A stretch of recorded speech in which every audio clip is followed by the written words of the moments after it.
Well, a lot of Raptors fans were hoping that the season would end. Well, like they say, be careful what you wish for. The Raptors obviously lost to the Chicago Bulls, and I know people are going to pinpoint to the fact that they're going to get a better lottery position, but we need to talk about the game because there's so much to break down. Toronto Raptors, in classic Toronto teams fashion, they blow a lead. They seem like they were on their way to a victory, and then the collapse happened. I mean, my cousin was asking me before this game. He asked me, he said, "Are you going to watch the Raptors?" I said, "I've got an evening shift, and hell, I didn't turn on my data for the entire evening shift because I told myself I'd come home and watch the game. And of course, it's 2 a.m. here, and I'm very upset. This was a very embarrassing loss for the Toronto Raptors, and more so for their fans. The season was downright terrible, and what worse way to end the season than the way the Raptors did? I'm going to be breaking everything down, and yes, I'm going to talk about DeMar DeRozan's daughter screaming on top of her lungs as well. So if you're ready to watch this video, guys, make sure to give it a thumbs up. If you wish to hit the subscribe button as well, that'd be very much appreciated. So with that being said, let's get right into today's video. So I'm going to address the elephant in the room. I know people are blaming DeMar DeRozan's daughter for screaming on top of his lungs. Look, she's a 9-year-old kid, guys. Let's stop with the it's her fault because the Raptors missed 18 free throws. Is that kind of behavior acceptable? No. But also, it's a 9-year-old, man. Like, we've all done silly things as 9-year-old kids. Let's not put the blame on her. At the end of the day, these guys are professional athletes. Like, they've played in the most hostile environments where you have 18,000 fans screaming at you. So there's absolutely no excuse for the Raptors to shoot the way they did. So I'm not putting any blame on DeMar's daughter. Look, like I said, is that type of behavior acceptable? It's not. But that's a 9-year-old kid cheering for her dad. She's going to do everything in her power to help her dad's team win, and she did that. And I don't think that was the case why the Raptors lost. I don't think her screaming on top of her lungs was the reason that the Raptors missed 18 free throws. I mean, you go through the numbers. I know people are going to blame Pascal for those missed free throws. And in no way, shape, or form am I blaming OG Anunoby. He's an 82% free throw shooter. 3 of 8, 37.5%. No, that's not his 3-point percentage. That's his free throws numbers. Everyone was downright terrible. It seemed like no matter who was shooting free throws, Fred, who's a really good free throw shooter, it seemed like every time he would go to the line, he would make one, miss one, make one, miss one. Scotty Barnes went to the line, made one, missed one, made one, missed one. And that was honestly, it seemed like that was like the routine that the Raptors almost wanted to do every time they went to the free throw line. I know Pascal had those big missed free throws at the end of the game. I'm going to address that in just 1 second, but I know the Raptors have gotten a lot of criticism from everywhere, from Nick Nurse to Pascal to Fred.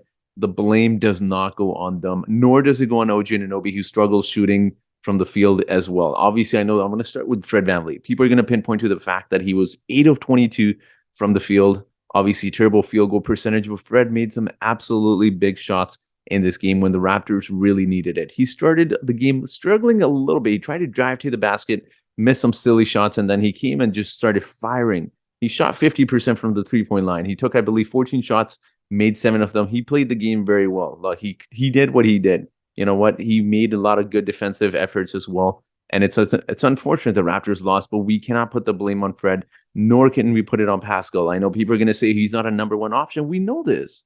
What are we getting mad about? Like, Pascal Siakam isn't a number one option. Stop using that as an excuse to hate Pascal Siakam. We all know he's a legitimate number 2 option, but who else are you going to put as a number 1 option? The Raptors don't have anyone more talented than Pascal Siakam offensively, and he made a lot of his shots today. He finished the night with 32, 9, and 6. Every time, it doesn't matter who was on him, he was making jump shots after jump shots, and I can't wait till he improves in the offseason. Again, we'll save that for another video because I know a lot of fans want this team to rebuild. Forget retooling. They want this team to rebuild. It's not going to happen, guys.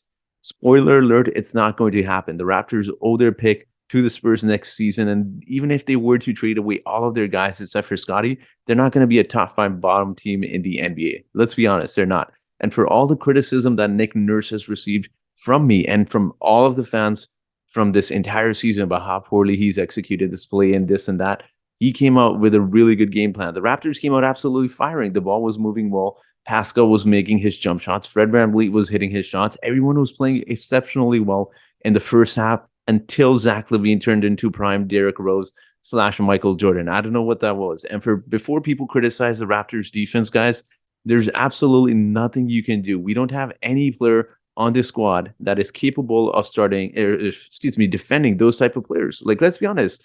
Trae Young, Zach Lavine are the type of players that can just accelerate like roadrunners, and you don't have anyone that can keep up in terms of speed and you know what, just rim protection with them. You really can't.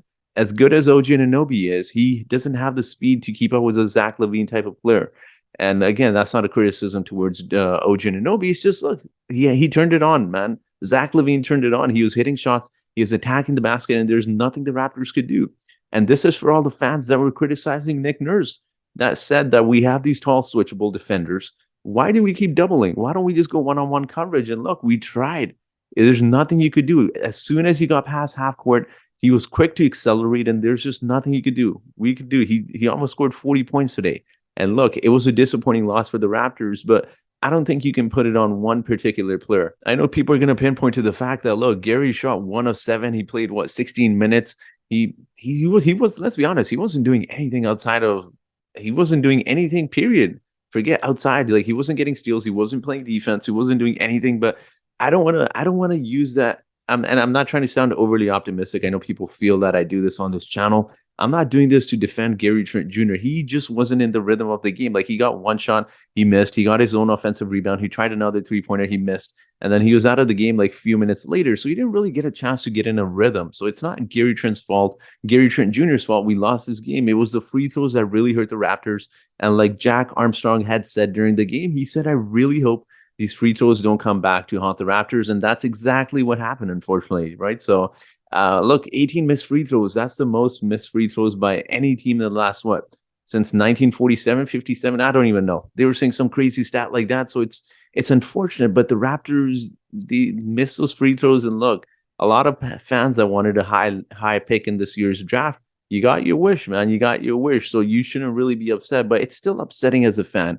Any true fan will root for their team to win. And this was a heart-wrenching loss, man. I don't care how you put it. The Raptors had an 18-point lead, and then you saw that lead slowly disappear. Now, I know a lot of people are going to think that we're going to rebuild. Excuse me. I keep saying retool because that's what I think the Raptors will do. I know a lot of fans will think we're rebuilding. We're not, guys. Spoiler alert, Fred VanVleet's coming back. If anything, Gary Trent Jr. is definitely getting moved because he is not comfortable in that bench role. Like he's someone who needs a lot of minutes to produce. And if he's not producing, then obviously, like, what are you paying him $18-20 million for? I think you do sign and trade with Gary Trent Jr., maybe get a couple pieces back, try to get some bench pieces that can shoot the 3 ball. And also, I mean, with all due respect, man, Chris Boucher, this loss wasn't on him, but it seemed like he was just running out there. He was in mismatches. Like, I don't know what he was doing defensively. He was playing 7 minutes, took one shot, missed, and he wasn't really doing anything out there. I really like Precious Achiuwa. Precious Achiuwa played this game exceptionally well. He played limited minutes, but he knew his role, which was super important. He got rebounds, he got putbacks, and he did what he had to do. He played some good bench minutes, but at the end of the day, man, it's one of those things. Like you can't really put this loss on one particular person. It was just Zach Lavine going off, and we have no one. Let's be honest. We have no one to stop these type of players. And let's be honest, there's not a lot of defenders in this league that can stop those type of players. Like you looked at when you look back in the Boston Celtics series, we really struggled with Kemba Walker. He was a similar type of player that can really accelerate. And I know people are going to blame this on Fred. We don't have that type of player that can defend him. I mean, maybe if we had Alex Caruso, that would have made a difference. But it's an unfortunate loss. And look, Nick Nurse, I know he's going to get blamed and people are going to say this is the end of the road for him. And as much as I've criticized him for not developing players, he is a coach built for the playoffs. I know this isn't the playoffs, guys, but he prepared this team well. He didn't miss those free throws. So I don't think you can necessarily put it on him. Disappointing loss, to say the least. I really wanted to get my thoughts out on this video. I'm also going to be doing an off-season guide for the Toronto Raptors and give you my thoughts on what I think the Raptors will do with all of their free agents, the head coach, everything as well. So again, disappointing loss, terrible way to end the season, especially for me, man. Like I'm not, I mean, I'm not saying I'm the only disappointed fan, but I literally was working the entire evening shift, didn't turn on my data. I was like, okay, I'm going to go home and watch the game. I'm not looking at any spoiler alerts. I come home super excited to watch the game. And I sit there and watch for 2.5 hours. It's probably like 2 a.m., 2:30 a.m. on Pacific Coast here. I'm recording this video. And obviously, man, just my face was red. My face was burning red after the Raptors lost the game. I was so mad. Like, it was one of those games that the Raptors absolutely had. And I don't know how you blew it. I really don't. I don't know. Maybe I'm being overly optimistic. I do want to hear from you guys. I don't think you can necessarily put this on one person. I know people are going to say, well, you didn't stop Zach Lavine. who are you going to put on Zach Lavine to stop him? Let's be honest. We didn't have anyone. We didn't have any individual player that could stop Zach Lavine. He just accelerated like a roadrunner. And maybe that's something that we have to address in the offseason, right? Maybe get some sort of defender at the shooting guard position that can guard these guys that are 6'5", 6'6", that are, a little bit quicker than OG Anunoby on their feet. So again, not putting this on OG, not putting this on Pascal or Fred. Disappointing loss. Yes, we would have won if he had made our free throws, but look, man, we got put out of our misery. It's been a shit season, and let's be honest, there's no real positives about this season except for Pascal Siakam. Like, what was the positive? Everyone seemed like they struggled at different points of their time. OG Anunoby had it really going in the last 10, 15 games of the season, but disappointing loss. I'm very curious to hear your thoughts. Make sure to leave your thoughts in the comment section below, and that will be it for today's video, guys. So thank you so much for watching this video, and I hope you guys have yourselves a great day.